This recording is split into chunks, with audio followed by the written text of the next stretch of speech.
अस्सलाम वालेकुम। आज जो है एक प्रोग्राम का रिव्यू आपके साथ शेयर करूँगा, जिसका नाम है ओएफपी ओवरव्यू फंडिंग प्रोग्राम। इसका जो है आज डिटेल रिव्यू करेंगे, इसकी प्राइस और इसमें क्या बेनिफिट आपको मिल रहे हैं, सारा कुछ जो है आपको बताऊँगा। इसका जो है मैंने एक अकाउंट परचेज़ किया था, लेकिन डॉक्यूमेंट के इश्यूज़ की वजह से जो है मेरी केवाईसी नहीं हुई। इस वजह से जो है मुझे वो अकाउंट नहीं मिला। लेकिन अच्छी बात मुझे ये लगी कि इन्होंने रिफ़ंड दे दिया मुझे क्योंकि मेरा अकाउंट की केवाईसी नहीं हुई, तो इन्होंने मुझे रिफ़ंड दे दिया और रिफ़ंड भी मुझे जो है तकरीबन 1-2 दिन के अंदर-अंदर मिल गया था। बाकी जो है आज मैं आपको अपने लिहाज़ से इसका सारा जो है रिव्यू करके बताऊँगा और आपको लेना चाहिए या नहीं लेना चाहिए वो भी देखें। पहले तो है मैं आपको एक चीज़ ये क्लियर कर दूँ कि मैं 5K या फिर 100K का रिव्यू नहीं कर रहा, इसमें 10K का कर रहा हूँ, क्योंकि 5K में आपको जो है ये 65 का पड़ेगा, ठीक है? अकाउंट 65 का। और वहीं अगर आप 10K सेलेक्ट करते हैं, तो आपको सिर्फ़ ये 67 का पड़ेगा। यानी कि सिर्फ़ $2 का डिफ़रेंस है और आपको अकाउंट जो है उसकी डबल साइज़ का मिल जाएगा। तो आई थिंक आपको जो है इसी के लिए जाना चाहिए अगर आपने लेना है तो। इसमें आप जो भी चेंजेस करेंगे वो 10K और 5K में सिर्फ़ $2 का ही डिफ़रेंस है।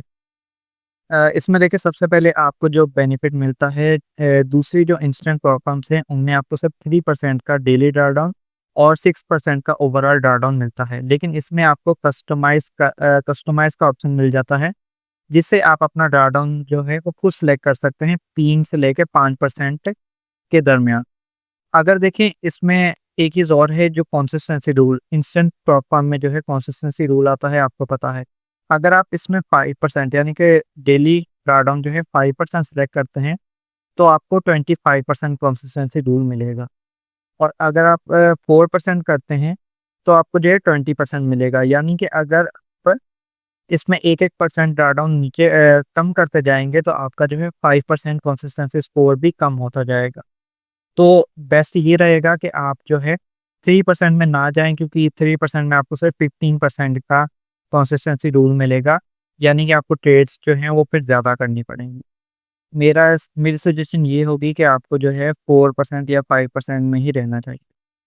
क्योंकि अगर 20% होगा तो आपको जो है तकरीबन 5 ट्रेड्स लेनी पड़ जाएँगी, और अगर ये 5% है, आप ड्रॉडाउन रखते हैं और आपको 25% का कंसिस्टेंसी स्कोर मिलता है, तो आपको 4 ट्रेड्स लेनी पड़ेंगी। 4 ट्रेड्स यानी कंसिस्टेंसी स्कोर ये होता है कि आप जो है यानी कि जितना भी प्रॉफ़िट कर रहे हैं, 4 अगर डिफरेंट डेज़ में आपने ट्रेड ली है, तो उसमें जो चारों प्रॉफ़िट हैं वो तकरीबन सेम होने चाहिए। कोई भी प्रॉफ़िट बहुत ज़्यादा बड़ा नहीं होना चाहिए। यानी कि फॉर एग्ज़ाम्पल अगर आप $10 का प्रॉफ़िट करते हैं, तो आपके 4 दिन 4 अलग-अलग दिनों में आपका $10 से कम का ही प्रॉफ़िट होना चाहिए। आपकी अगर आपका $40 का पे आउट है। अगर आपका $40 का पे आउट है, तो फिर आपको 20% मीट करने के लिए 10-10 जो है 4 दिन निकालने पड़ेंगे। अगर आप 8-8 निकालते हैं, तो आपको 5 दिन करने पड़ जाएँगे। यानी कि जितना $40 का 25% बन जाए 1 दिन में, उतना आपका जो है हर दिन का प्रॉफ़िट होना चाहिए। बाकी अगर आपको समझ नहीं आएगी तो कंसिस्टेंसी का मैं डिटेल से बता दूँगा, ये सिर्फ़ मैंने ओवरव्यू थोड़ा-सा दे दिया। बाकी जो है इसमें 10K में और भी आपको चीज़ें बता देता हूँ। और देखिए बाई वीकली भी आप सिलेक्ट कर सकते हैं, ऑन डिमांड भी सिलेक्ट कर सकते हैं, लेकिन इनकी प्राइस जो है वो फिर बढ़ती जाएगी। ऑन डिमांड में आपको $99 का ये जो है अकाउंट मिलेगा, ठीक है? और मैं जो है यही कहूँगा कि आप मंथली रख लें। एक तो आपका बजट फ्रेंडली भी रहेगा, और दूसरा जो है ट्रेडिंग को मंथली टारगेट के बेस पर ही देखना चाहिए। और यहाँ पे करेंसी भी है कि अगर आप करेंसी जो है डिफरेंट सेलेक्ट करना चाहें, तो वो भी कर सकते हैं। यानी कि आपकी जो अकाउंट की बेस होगी वो इस करेंसी पर डिपेंड करेगी। ज़्यादातर यूएसडी ही चलता है, तो हम यूएसडी ही रखेंगे यहाँ पर। अगर आप जीबीपी या यूरो करते हैं, तो इसमें भी प्राइस बढ़ जाएगी। इसका जो मैं बता रहा था पे आउट का बाई वीकली या मंथली या ऑन डिमांड कर सकते हैं, लेकिन मंथली ठीक है, क्योंकि ये जो एक टारगेट्स होते हैं वो समझ लें 1-2 दिन में अचीव नहीं होते, और इंस्टेंट में तो वैसे भी कंसिस्टेंसी स्कोर आ जाता है। तो आप 1 दिन में अगर आप सोचें कि 1 दिन मैं ट्रेड लूँगा और वो अच्छा खासा प्रॉफ़िट दे देगी और मैं विथड्रा कर लूँगा, तो इनमें ये जो है पॉसिबल नहीं है। ये जो है थोड़ा सोच समझ कर चलने वाले अकाउंट होते हैं, यानी कि जैसे आप रियल लेकर चलते हैं उसी तरह। बहुत ज़्यादा जो है अग्रेसिव नहीं चलाया जा सकता।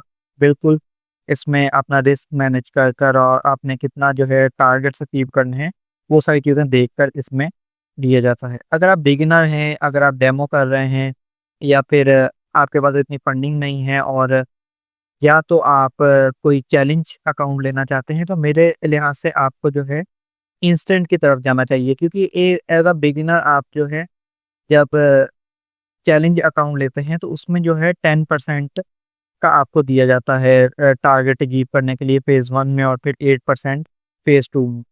ज़्यादातर यही होता है, बाकी किसी में 8% और 5% भी होता है।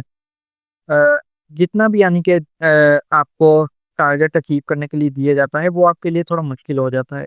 क्योंकि अगर रियलिस्टिक बेस पर देखें कि अगर आप 10% का 1 महीने में लेकर अकाउंट जो है चैलेंज पे पास करना चाहते हैं, तो वो काफ़ी अनरियलिस्टिक जो है चीज़ बन जाती है। क्योंकि जो आपको आपका जो टारगेट होना चाहिए मंथली, वो मेरे हिसाब से 3-4% या 2% इतना होना चाहिए, और इस लिहाज से अगर आप चैलेंज अकाउंट पास करने जाते हैं, तो आपको तकरीबन जो है फेज़ 1 ही पास करने के लिए 3 से 4 महीने आराम से चाहिए।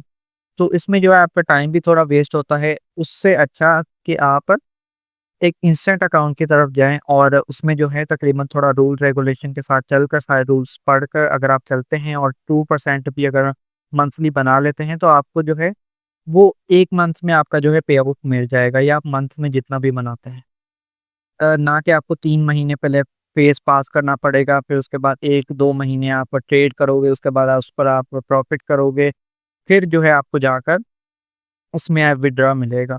और दूसरी चीज़ ये है कि लोग जल्दी पास करने के चक्कर में वो अकाउंट जो है फ़ेल भी कर देते। तो ये एक बेटर ऑप्शन है, अगर आप डेमो वगैरह कर रहे हैं, तो इसे एज़ अ डेमो लेकर चलें, क्योंकि $65 जो हैं, समझ लें कि एज़ अ पीकेआर जो है तकरीबन 14,000 या 15,000 तक हो जाते हैं, जो कि हम तकरीबन महीने या फिर कॉलेज वगैरह की फ़ीस, या फिर अपने वैसे ही कहीं खाने-पीने में वेस्ट भी कर देते हैं, या वेकेशन वगैरह पर। तो उससे अच्छा आप अपनी किसी चीज़ में इन्वेस्ट करें, और अपना जो है आपको एक अच्छा अकाउंट मिले जिसका परसेंटेज भी अच्छा बने। बाकी इसके जो है हम रूल्स की तरफ भी जाएँगे अभी। वीडियो थोड़ी लंबी हो सकती है, लेकिन मैं कोशिश कर रहा हूँ कि आपको डिटेल से जो सारी चीज़ें हैं वो समझाऊँ। प्रॉफ़िट टारगेट देखें आप इसमें रख सकते हैं, अगर आपको 80% चाहिए, या फिर 16 अप टू 95% तक आप अपना प्रॉफ़िट रख सकते हैं। इसका जो है मैंने अकाउंट परचेज़ किया था, जैसा कि मैंने आपको पहले बताया, मगर इसका जो है मैं दोबारा से अकाउंट परचेज़ करके पूरा चैलेंज वीडियो लेकर आऊँगा पे आउट तक। क्योंकि इसकी जो है ज़्यादातर एक ये नई प्लेटफ़ॉर्म है, क्योंकि इसके ज़्यादातर जो है यूट्यूब पर कोई रिव्यूज़ वग़ैरह नहीं हैं, ज़्यादा ज़्यादा ना। और ट्रस्टपाइलट पर भी जो है तकरीबन समझ लें कि 70-30% का हिसाब है, कि 70% पॉज़िटिव व्यू हैं, पॉज़िटिव हैं, और 30 टू 35% जो हैं वो नेगेटिव रिव्यूज़ भी हैं। वो भी ज़्यादातर लोगों के जो हैं इनकंसिस्टेंसी ना मैच होने की वजह से, या फिर लोग कुछ जो है रूल्स नहीं पढ़ते, और उसकी वजह से उन्हें डिफ़िकल्टी होती है। मेरा तो यही मानना है, क्योंकि लोग जो है वॉयलेशन रूल्स की बहुत करते हैं, क्योंकि वो एफएक्यूज़ अच्छे से नहीं पढ़ते। आप जो है यहाँ पर हेल्प के ऑप्शन पर जाकर, यहाँ पर आपको पूरे एफएक्यूज़ इनके मिल जाएँगे आर्टिकल, ये अच्छे से पढ़ें, ताकि कोई भी ऐसा रूल ना हो जो आपको ना पता हो, जिसकी वजह से कल को आपको जो है इनकी तरफ से, या किसी भी प्रॉब्लम की वजह से प्रॉब्लम आपको जो है आपका पे आउट देने से डिनाई ना करे। आपको भी रूल पता हो, आप उसे वायलेट ना करो, तो कोई बहाना बचे ही नहीं। और अगर फिर भी आप अगर वो सारे रूल फॉलो करते हैं और आपको पे आउट नहीं मिलता, तो फिर तो देखें, फिर तो कंपनी का इश्यू होना चाहिए। लेकिन ज़्यादातर ट्रेडर्स जो हैं रूल्स को वायलेट करते हैं, और उन्हें यही लगता है कि उन्होंने कोई रूल वायलेट नहीं किया। तो ये चीज़ ध्यान में रखिएगा, ये सारे रूल्स लाज़मी पढ़िएगा। एक जो है मैं रूल इम्पोर्टेंट ये बता देता हूँ, कि इनमें एक ये भी रूल होता है कि आपको लॉट साइज़ जो है इक्वली चलानी पड़ती है। जैसे कि अगर आप 0.05 की लॉट से स्टार्ट करते हैं, तो आपको कंसिस्टेंटली वही लॉट रखनी पड़ती है। ये नहीं कि आपने जो है कोई बहुत एक दिन आपने कोई 0.5 की लॉट लगा दी, यानी कि हाफ स्टैंडर्ड लॉट लगा दी, और एक दिन आपने जो है 0.10 की लॉट लगा दी, दूसरे दिन आपने 0.5 की लॉट लगा दी, 0.05 की लॉट लगा दी। ऐसे नहीं, ये इंस्टेंट अकाउंट पर जो है आपको एक कंसिस्टेंसी के साथ चलना पड़ता है, यानी कि जो लॉट आपने एक बार यूज़ की उसी को जो है आप रेगुलरली लेकर चलें, और ना ही ज़्यादा, मतलब थोड़ा बहुत कम कर सकते हैं, जैसे आपने 0.05 से स्टार्ट लिए हैं, आप 0.03 कर सकते हैं, 0.04 कर सकते हैं, या अगर आपने बढ़ानी है तो 0.06, 0.8 तक आप कर सकते हैं। लेकिन उससे मतलब आपकी जो लॉट है उसका 2x जो है रेगुलर लॉट का नहीं करना, और क्योंकि इस वजह से भी आपका जो है रिवार्ड जो है डिनाई हो सकता है। ये मैं आपको बता रहा हूँ ताकि आपको इशू ना हो। अब जो है मैं आपको इसके रूल्स वगैरह पढ़कर बता देता हूँ कि इसमें कौन-कौन से रूल हैं और आपको क्या-क्या अवॉइड करना है। देखिए, ये सारे आर्टिकल पढ़ने लाज़मी हैं, तो एक बार आप लाज़मी खुद से पढ़ लेना। मैं आपको जो है तकरीबन मेन रूल जो है इसके बता देता हूँ। अकाउंट एंड ट्रेडिंग में जाएँगे, इसमें तकरीबन 14 आर्टिकल्स हैं। अ, और हम जो है ये देखें, इसमें एक चीज़ ये है कि ये देखें, बाय मंथली अकाउंट और बाय वीकली अकाउंट्स और ऑन डिमांड अकाउंट्स। ये देखें, ये जो आप अकाउंट जैसे सेलेक्ट करेंगे यहाँ पर जाकर, उस हिसाब से आप इसके रूल जो हैं पढ़ सकते हैं। लेकिन मैं जो है अभी आपको एक ये ओएफपी रूल्स यहाँ पर जाकर सारे रूल्स पढ़ के दिखाऊँगा। यहाँ तकरीबन सारे ही जो रूल्स हैं वो लिस्टेड हैं। जैसे कि मैक्सिमम ड्रॉडाउन, डेली ड्रॉडाउन और न्यूज़ ट्रेडिंग वगैरह सारी चीज़ें। देखिए, इसमें मैक्सिमम डेली लॉस जो है वो मैंने पहले भी बताई, 20 डेज़ है। और 10K के अकाउंट पर आपको अगर 5% आप सेलेक्ट करते हैं, 5% इक्विटी, यानी कि अगर आप कोई ट्रेड ओपन करते हैं तो आपकी वो जो रनिंग ट्रेड भी है वो $500 की लॉस में नहीं जानी चाहिए। अगर वो जाती है तो आपका अकाउंट उसी टाइम क्लोज कर दिया जाएगा, यानी कि आपको हार्ड ब्रीच लग जाएगी। ये तो सॉफ्ट ब्रीच नहीं हो, यानी कि आपका अकाउंट टर्मिनेट हो जाएगा। इसी तरह मैक्सिमम ओवरऑल लॉस भी जो है इक्विटी बेस ही है। ये भी अगर आपका अकाउंट की कोई आपने ट्रेड ओपन की हुई है और वो ट्रेड जो है रनिंग है, अभी आपने क्लोज नहीं की, लेकिन वो 1000 के लॉस पर चली जाती है, तो आपका अकाउंट जो है वो टर्मिनेट कर दिया जाएगा। और ये दोनों ड्रॉडाउन जो है वो ट्रेलिंग ड्रॉडाउन है। ठीक है, जैसा कि अगर आप प्रॉफिट करते हैं तो जितना आपके अकाउंट में प्रॉफिट होता जाएगा, यानी कि जितना आपका बैलेंस होगा उस हिसाब से आपके अकाउंट का 8% बनता जाएगा। सिंपली ये चीज़ है, यहाँ पर ये जो है आप पढ़ सकते। अगर आप जैसे कि 10K के अकाउंट पर अगर $200 का प्रॉफ़िट कर लेते हैं, तो नेक्स्ट डे आपका ड्रॉडाउन जो काउंट होगा, वो $10,200 का 8% होगा।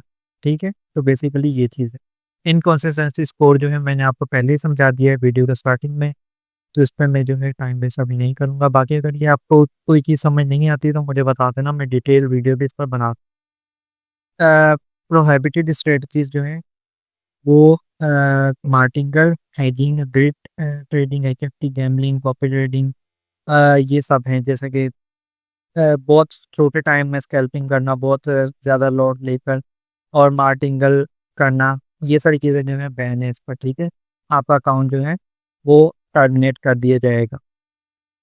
और ये सारी चीज़ें लिखी हुई हैं, अगर आप कोई रूल ब्रीच करते हैं तो क्या होगा, और डेली ड्रॉडाउन कैसे कैलकुलेट होता है, ये मैंने बता दिया कि ट्रेडिंग में आपका जो हाईएस्ट बैलेंस होगा उसका 8% बनेगा। और न्यूज़ ट्रेडिंग देखें, बेसिकली ये कह रहे हैं news trading is allowed, but जो अगर मैं सीधी बात करूँ तो न्यूज़ ट्रेडिंग जो है अलाउड नहीं है, क्योंकि देखिए 2 मिनट का जो है आपको टाइम विंडो दिया गया है, यानी कि बेसिकली 4 मिनट का। 2 मिनट न्यूज़ से पहले और 2 मिनट न्यूज़ के बाद रेड फ़ोल्डर जो न्यूज़ होती है। तो टोटल 4 मिनट हो गई। इस टाइम फ्रेम में जो है आप अपनी ट्रेड ओपन या क्लोज़ नहीं कर सकते। अगर आप ये ओपन या क्लोज़ करते हैं तो ये जो है आपकी वायलेशन मानी जाएगी। The flag will be lifted once the inconsistent score is reset. तो ये जो एक मतलब आपके अकाउंट को रिस्क में डाल देगी। तो आप ये तो यस कह रहे हैं, लेकिन आप नहीं कर सकते, क्योंकि अगर आपने कोई ट्रेड ओपन की हुई है, ठीक है, और कोई न्यूज़ आती है और वो बहुत ही ज़्यादा वॉलेटाइल न्यूज़ है और आपका ऐसे लग जाता है उस टाइम फ्रेम में, मतलब उसी टाइम, तो वो 2 मिनट रेड फ़ोल्डर जिसके बाद अगर आपका ऐसे लग जाता है तो वो वायलेशन ही नहीं होगी। तो आपको ये नहीं करना चाहिए। न्यूज़ ट्रेडिंग इस पर नहीं करनी चाहिए। और ये रही जो मैंने लॉट्स है इस पे आपको समझा रहा था ना, वो ये रहा, देखें। वैसे तो इस पर ये बोल रहे हैं कि कोई भी लॉट साइज़ की रेगुलेशन या लिमिट नहीं है। बट एक चीज़ है कि अगर आप एक 0.05 की लॉट ही इस्तेमाल कर रहे हैं और बाद में आप जो है ये करते हैं कि आप 0.30 की एकदम में लॉट लगा देते हैं, तो वो एक फिर आपका जो है पे आउट में डिनाई हो सकता है या फिर वायलेशन हो सकती है, क्योंकि देखिए इन्होंने क्लियरली यहाँ पर लिखा है कि 3.5 times the lot size that has be most frequently used, यानी कि आपने जो काफ़ी ज़्यादा जो है आप रेगुलर बेस पर जो लॉट यूज़ करते हैं, उसका 3.5x जो है आप नहीं यूज़ कर सकते। यानी कि अगर आप 0.5 करते हैं 0.5 या 0.10 जितनी भी आप लॉट साइज़ यूज़ करते हैं, आप उसे 3.5 से मल्टीप्लाई करके देख लें। तो उतनी लॉट जो है आप उसके बाद नहीं ओपन कर सकते। ठीक है? जैसे कि अगर मैं आपको सिंपली बता दूँ कि आप 10 की लॉट यूज़ करते हैं, 0.10 की, तो उसे 3.5 के साथ मल्टीप्लाई करेंगे तो यानी कि आप 0.35 से ऊपर की लॉट एक टाइम में नहीं ओपन कर सकते। और बाकी ये जो सारी और भी लिखे हुए हैं जैसे मार्टिंगल, जो इन्होंने डिटेल में जो है सारा कुछ एक्सप्लेन किया हुआ है। पार्ट आर रिस्ट्रिक्शन और ट्रेड बेस्ड ड्यूरेशन, यानी कि अगर आपको कोई ड्यूरेशन होती है, जैसे कि आप काफ़ी आपने फंडिंग टिप्स या किसी और प्रोग्राम में भी देखा होगा कि 1 मिनट से पहले आप ट्रेड क्लोज नहीं कर सकते। तो ये वही रूल का बता रहे हैं और इनका कोई जो है स्ट्रिक्ट मिनिमम और मैक्सिमम ड्यूरेशन नहीं है। Trade should be executed in a manner of consistent with responsible trading practice, यानी कि आपकी जो स्ट्रेटजी है वो कंसिस्टेंट होनी चाहिए। ये नहीं कि कहीं आप लॉट जो है खोल रहे हैं उस टाइम 1 मिनट और मतलब 1-2 सेकंड के बाद क्लोज कर दें, ऐसा बार-बार करके थोड़ा-थोड़ा प्रॉफिट जो है निकाल रहे हों। यही चीज़ें हैं, बाकी जो है तकरीबन मैंने आपको सारी चीज़ें बता दी। इसमें रूल्स आप पढ़ लीजिएगा, मैंने सारे पढ़ लिए हैं। अगर आपको कोई चीज़ समझ नहीं आती तो मुझे बता देना, मैं इस पे डिटेल वीडियो उस स्पेसिफिक चीज़ पर जो आपको समझ नहीं आती बना दूँ वीडियो। बाकी इसका मैं जो है नेक्स्ट वीडियो में या हो सकता है कुछ दिन बाद, जैसे डॉक्यूमेंटेशन जो डॉक्यूमेंट है मेरे, उसका मसला जो है क्लियर होता है, तो मैं इसका अकाउंट परचेज़ करूँगा और उसकी जो है पूरी डिटेल्ड वीडियोज़ और पे आउट तक का सफ़र जो है मैं आपको एक वीडियो मतलब डिफरेंट वीडियोज़ में अपलोड करूँगा चैनल पर। और अकाउंट परचेज़ कैसे करते हैं वो भी बताऊँगा। तो चैनल को सब्सक्राइब करना मत भूलिएगा ताकि आप आने वाले कंटेंट को मिस ना करें। मिलते हैं नेक्स्ट वीडियो में, तब तक के लिए अल्लाह हाफ़िज़।